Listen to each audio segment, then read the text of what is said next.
અમારા શ્રી આશીષભાઈ જોશી પણ ઉપસ્થિત છે, એમનું પણ એક ભારત શ્રેષ્ઠ ભારતના અભિગમ સાથે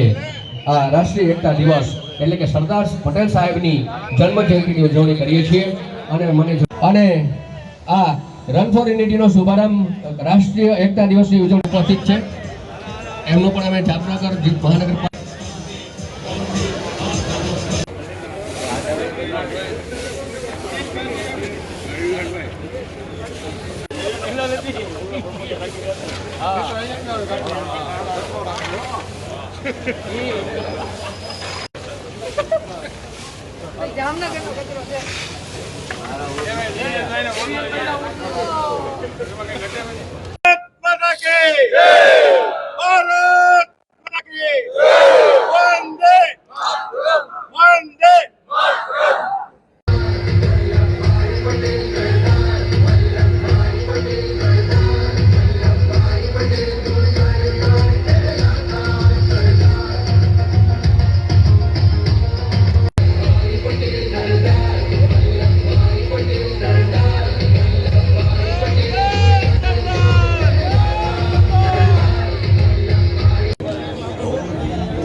સરદાર લોખંડી પુરુષનું નેતૃત્વ છે અસરદાર એવા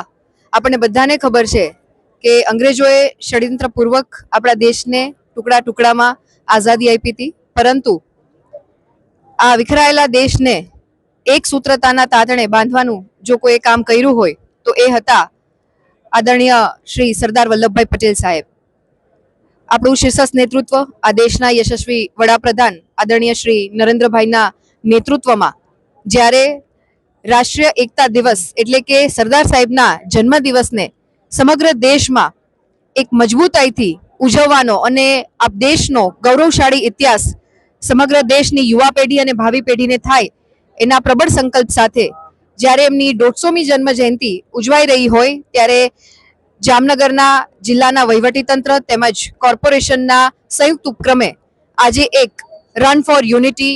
કાર્યક્રમનું આયોજન કરવામાં આવ્યું, જેમાં ખૂબ બહોળી સંખ્યામાં નગરજનો ઉપસ્થિત રહ્યા, વિવિધ કેડેટના ફોર્સના યંગ બ્રિગેડિયર્સ અને યંગ જનરેશન છે એ ઉપસ્થિત રહી, તેમજ યુવાધન ખૂબ સરસ સંખ્યામાં ઉપસ્થિત થયું છે. નગરજનો પણ આ રન ફોર યુનિટીમાં ખૂબ ઉત્સાહ દાખવી અને જોડાયા, ત્યારે અમે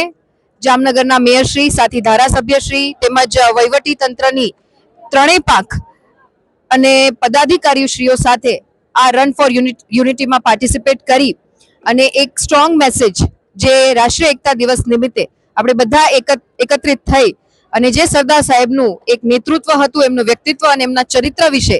જાણવાનો એક મોકો મળ્યો અને પુષ્પાંજલિ કરી અને આ યુનિટીને સમાપ્ત કરવામાં આવી.